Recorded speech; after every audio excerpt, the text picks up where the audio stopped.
मित्रांनो, माझे नाव आहे भक्तिश्री सागर. मी इयत्ता 5वी मध्ये शिकत आहे. माझ्या शाळेचे नाव आहे जिल्हा परिषद माध्यमिक शाळा पानकणगाव, तालुका सनगाव, जिल्हा हिंगोली. माझ्या शाळेचे ग्रंथालय राबवण्यात आलं आहे. त्या ग्रंथालयात खूप वेगवेगळ्या प्रकारची पुस्तकं आहेत. जसे काफिराची फुलपाखराचा जन्मसोहळा, अशा वेगवेगळ्या प्रकारची पुस्तके आहेत. त्याच वेगवेगळ्या प्रकारच्या पुस्तकामधून मी एक पुस्तक घेतलेलं आहे.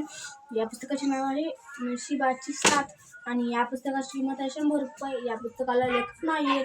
हे पुस्तक खूप छान आहे. या पुस्तकातून तुम्हाला एक छानशी गोष्ट सांगणार आहे. तर मग आपण त्या छानशा गोष्टीला सुरुवात करूयात. एक चंद्रकांत म्हणून एक माणूस असतो आणि तो माणूस खूप चांगला म्हणजे नसतो. तो खूप वाईट असतो आणि तो लहान मुलांसोबत वाईट वागत असतो आणि त्या माणसाला कोणीही लहान लेकरू असलेलं आपल्या स्वतःच्या घरात हे वाटत नाही, कारण की तो खूप स्वार्थी होता आणि त्याला छोटंसं बाळ सुद्धा आवडत नव्हतं. त्यामुळे तो एखादं छोटंसं बाळ पाहिलं तर त्याला लाथ मारून फेकून द्यायचा, कारण त्याला आवडत नव्हतं. पण एका दिवशी काय झालं, एक छोटं बाळ होतं आणि ते बाळ त्याच्या घरासमोर होतं. त्याला खूप राग आला आणि त्याने त्या बाळाला घेतलं आणि विहिरीत टाकून दिलं आणि त्यामुळे ते बाळ मेलं. मग त्यानंतर त्याचे आई वडील खूप दुःख झाले. त्यांना खूप रडू येऊ लागलं आणि त्यांना पोलिसमध्ये सुद्धा कंप्लेंट केली. मग पोलिसांना असं वाटलं की एवढूसा जीव एका एवढ्या मोठ्या राजाने मारला, तर मग आपण याला कसं अरेस्ट करू शकतो. मग तो राजा म्हणाला, म्हणजे चंद्रकांत म्हणाला की आता तर मी तर राजा आहे, मला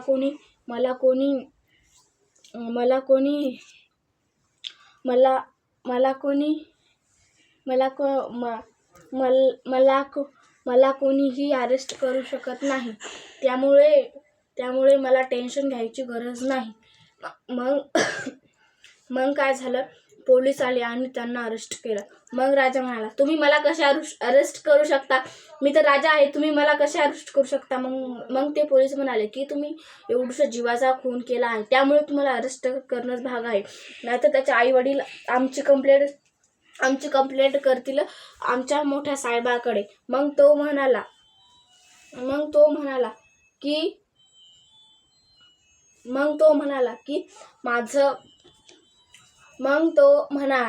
की आता मी तर फसलो.